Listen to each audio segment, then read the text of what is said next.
Hello and welcome to another edition of the Big Centre TV show, which is all about the movies, reviewing new releases, previewing upcoming attractions and talking about local movie makers and venues. Coming up, we'll be finding out about the winter programmes at two popular West Midlands venues, the Lighthouse in Wolverhampton and the Community Cinema in Aldridge. First though, let's take a look at some of this week's big new cinema releases.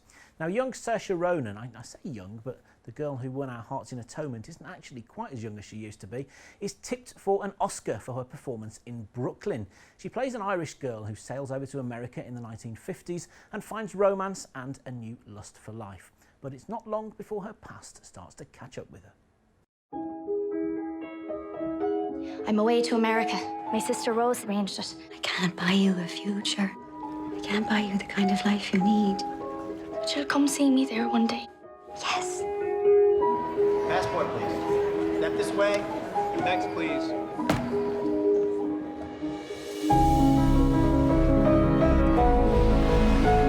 Father Flood sponsored me and he found me a job. They told you a date for the nylon sale yet, Eilish? Oh, dear God. I'll thank you to keep his name out of a conversation about nylons. We need Irish girls in Brooklyn. I wish that I could stop feeling that I want to be an Irish girl in Ireland. I was glad to see you finally got some letters from home today. I forgot to check. They'll still be there after dinner. Dear Eilish, it's hard for me to believe that you're reading this thousands of miles across the sea. It seems everything is so exciting and new compared to here. Won't you dance with me? Secret is to look as though you know what you're doing. I wish someone had told me that years ago. Dear Rose, I think of you and Mother every single day. I have a boyfriend. He's sweet and he's funny. Tony has helped me to feel that I have a life here I didn't have before I met him. Hello, Mammy? Everyone's gone, Eilish. I have nobody. How would it be for you if I did go home? I'd be afraid. Afraid that I wouldn't come back.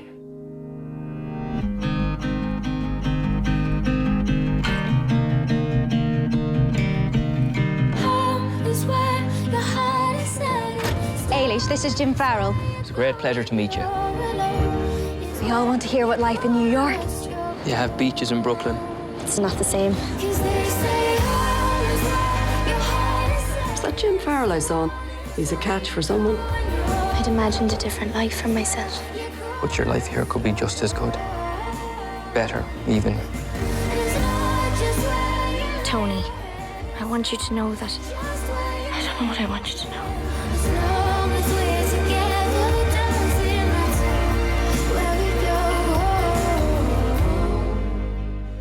Home is home.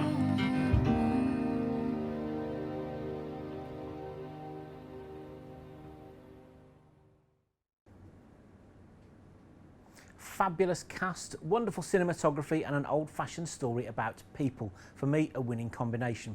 Also new this week is a film called Burnt. Now this one stars Bradley Cooper as a chef who's wrecked his life with drugs and his diva behaviour. Determined to redeem himself, he cleans up his act and heads for London.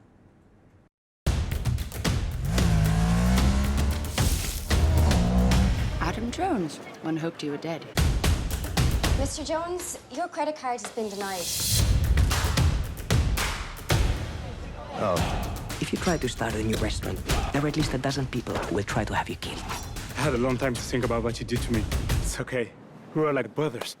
3 years without a word. What do you want?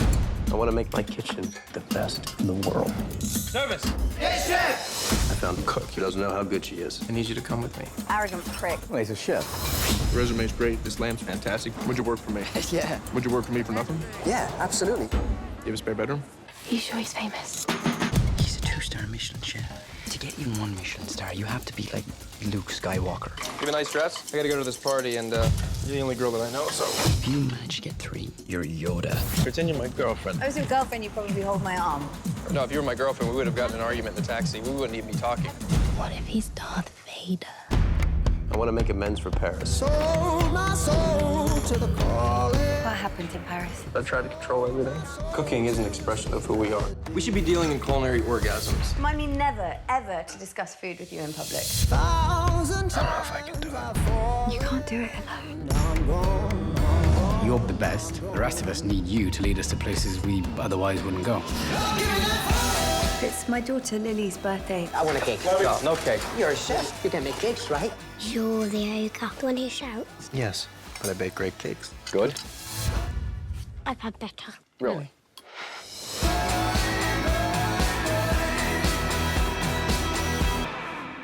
Will Bradley Cooper get his Michelin stars? Well, that would be telling, but it's certainly great fun waiting to find out. Now to a film with a strong Birmingham connection. It's called He Named Me Malala, and it's the new documentary from Davis Guggenheim, who also brought us An Inconvenient Truth. This one tells the story of inspirational Pakistani schoolgirl Malala Yousafzai, who was shot in the head by the Taliban for being brave enough to speak out about educational rights for girls. She became an adopted Brummie after being flown to the city's Queen Elizabeth Hospital for life-saving treatment. Inspirational. Brave. Someone you would look up to. Both ordinary and extraordinary. She doesn't give up, no matter what.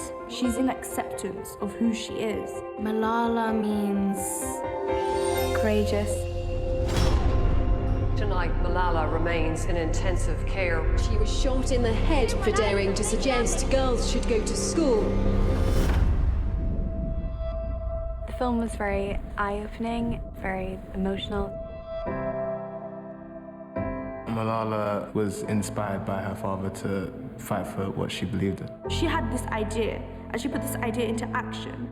She visited girls in different countries and said, don't give up. The film told me everybody deserves the right to have an education. Who wants to become a doctor? We need to take the step forward and make it so that everyone has the same rights. A woman is more powerful than men. What? Wait. She inspires us to stand up for ourselves. I don't think anyone should be afraid to go to school. It's a basic right. She's giving hope to people around the world. I'm not a lone voice. I'm many. And our voices have grown louder and louder. One child. One teacher. One book. And one pen can change the world. Can change the world. Can change the world. Can change the world. There is a moment when you have to choose whether to be silent or to stand up. An inspirational story there. He Named Me Malala is now showing right across our region.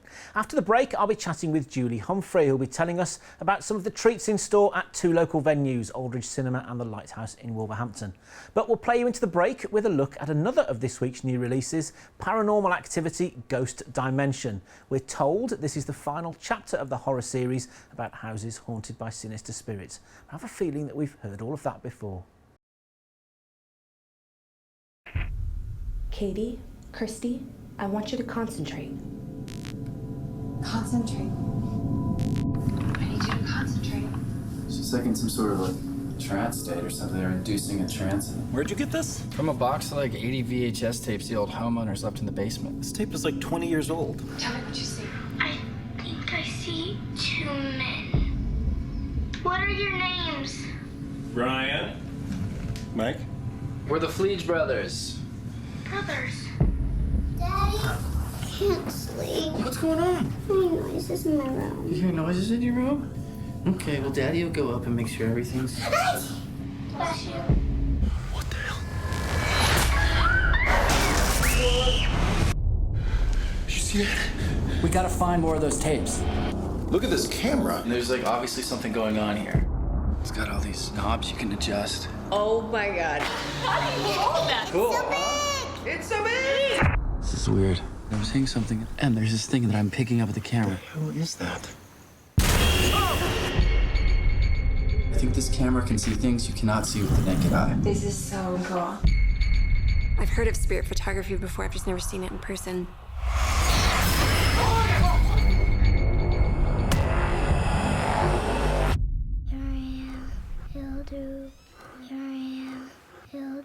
What are you doing in here? What did she say? Is she talking backwards? Is she saying Bloody Mary? Whatever's happening is connected to the tapes. Bloody Mary, Bloody Mary. She has never tried anything like this before. How did she get up that high? He's gonna take me away. Toby. What if someone conspired for us to be in this house? This is no coincidence, and I believe she's part of a prophecy.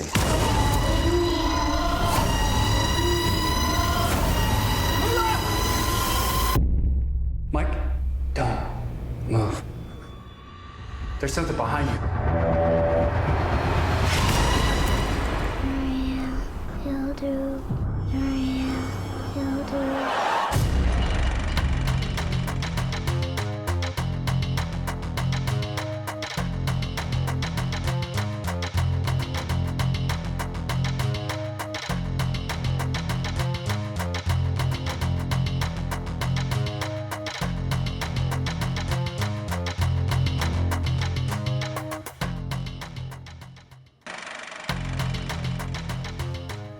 Welcome back. Now I'm delighted to be joined now by Julie Humphrey, who's responsible for marketing not one but two local cinema venues. Julie, thank you for joining us. Do you like what we've done to the place since you were here? I love last? it, yeah.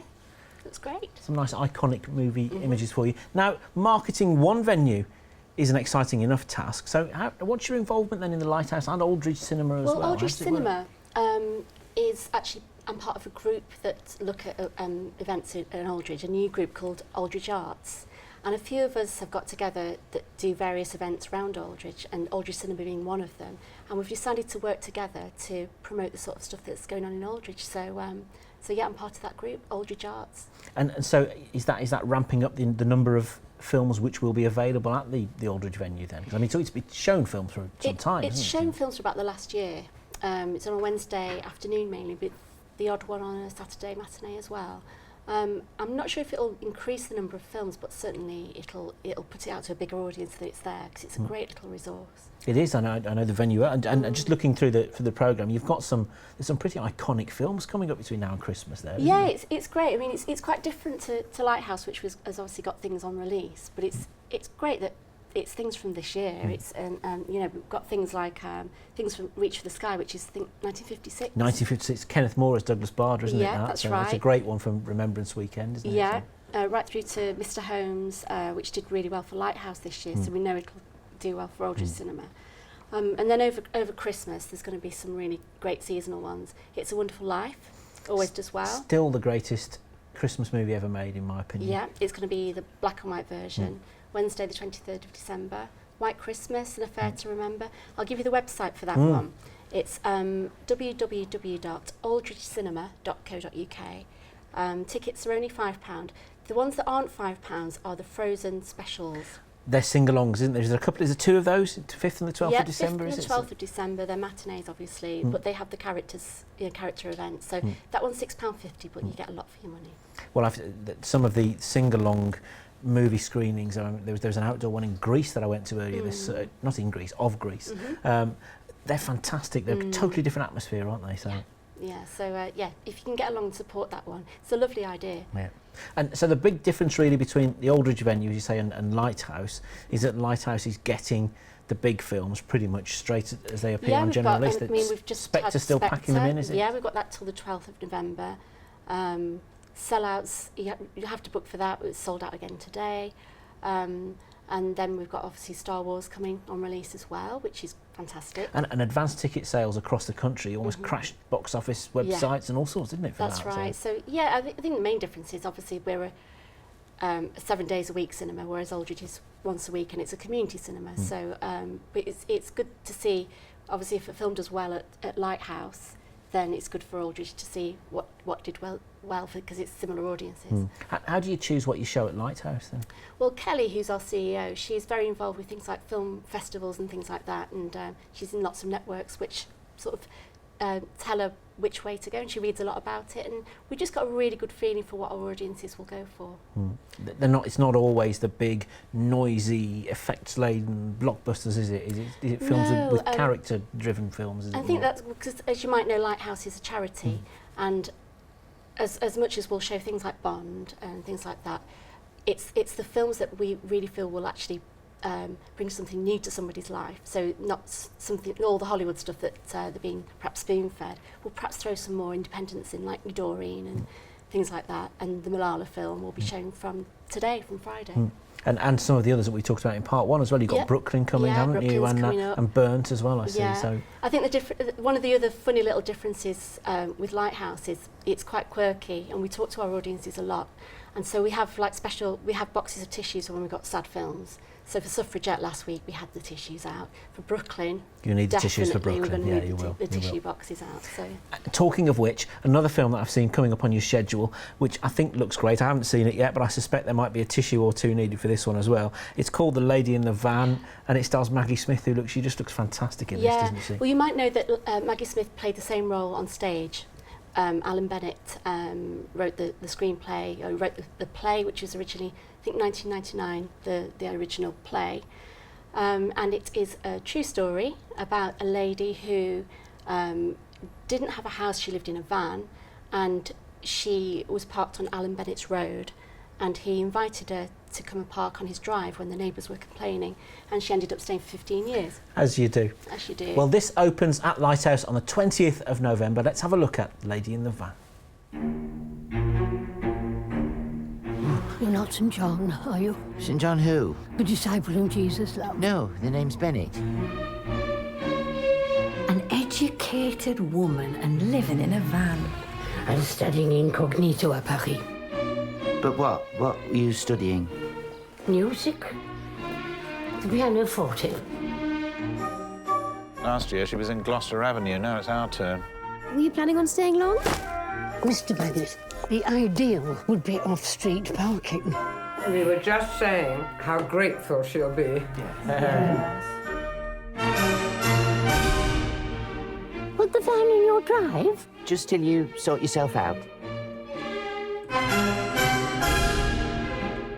Merry Christmas!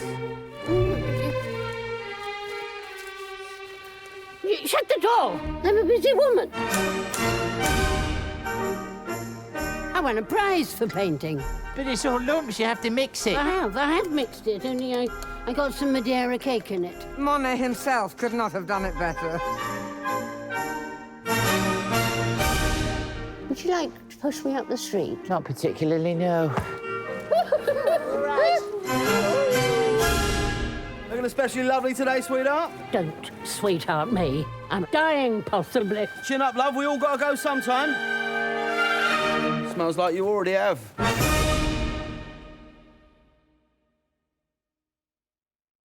She is just irresistible, isn't she, Maggie Smith? She's just one of those actresses that is just inhabits every character she plays, doesn't she? She does, and she's in My Old Lady, which is showing at Aldridge Cinema this month as well. I'm guessing that actresses like Maggie Smith, Judi Dench, Helen Mirren's, those sort of movies would be ones that would tend to be absolute hit your core audience at Lighthouse, really. It does. They just sell out. And in fact, we've had this over the last couple of weeks. We've had Suffragette on, which has done just as well as Spectre, just because of those sorts of performances that you get. Yeah, and true stories, period stories, things that appeal to people who are over the age of 25. We don't want to stereotype people, but they tend to be the sort of films that they've almost had a resurgence, I think, because of the variety of cinema venues you've now got out there. Movie makers realise that there's more than one type of film that does well these days. Yeah, and they do sell out as well.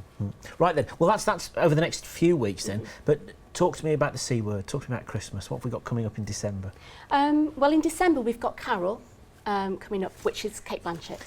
Hotly tipped for big Oscar success, one, isn't it? Yeah, we've got that one, and we've got Steve Jobs coming, Brooklyn towards the end of November as well. But we've also got the what we call the Cinema, which are the theatre in cinema ones. Yeah. We've got Kenneth Branagh's first one from his season, which is Judi Dench in The Winter's Tale. So that's coming in December and end of November. Excellent. And what are advanced ticket sales like for those sorts of National Theatres go pretty much straight away. So they go, and then we do an encore, and we try to, put on as many performances as we can for the audience. So it seems to me it's accessible. It's made theatre and opera as well to a certain degree. It's made accessible and affordable well. to a totally different audience, hasn't it? And actors must be rubbing their hands with glee and looking at the opportunities now to get involved in the project. The cinema stuff that we show is the sort of stuff that's going to save cinema as well, because you can't see it at home. And what about stuff for the youngsters over Christmas then, nearer to, have you got any Star specials? Wars. We've got Star Wars That's not for the coming. young, that's for people of all ages, people my age, that is. I'm looking forward to that. We've got Star Wars coming, but it's going to be a really special weekend on the Sunday the 20th of December. Each year at Lighthouse we do a special screening, so this year it's Meet Me in St Louis as a matinee and Star Wars. People come out into the courtyard area and we do an alternative Christmas carol service, which has your, we sing Slade, we sing Mariah Carey, and we've got some Last Christmas, that sort of thing. But speaking of Slade, if I've got time to mention, we've got, you know, Willard Wiggin with his tiny little sculptures. Yes. He's coming to Lighthouse to do an exhibition in March for 2 months, and he's going to create, especially, I'm telling you the first person that I told, he's going to create Noddy Holder in the Ivory Needle for our exhibition. How's that come about then? Well, he wanted to bring his exhibition home to Wolverhampton because that's where he's from originally. And we just wanted to we wanted to show what talent there is in the region that you don't always, it's not always really obvious, just like with Willard's work. So we said, I want to put someone iconic in the Ivory Needle that's from around here, and he's chosen Noddy. Fabulous. So if people want to find out more about Noddy, about any of the other events happening, just tell us, remind us the website. www.light-house.co.uk. Judy, thanks for coming in. Thank Hope you. it all goes well, and I'll see you again soon. Yes. That's almost all we've got time for on Brummywood, Yammywood this week. Just a reminder that we will be looking for your favourite films of the year. If you've got any ideas, or the ones you've hated the most as well, drop us an email, movies@bigcentre.tv. We'll see you again soon.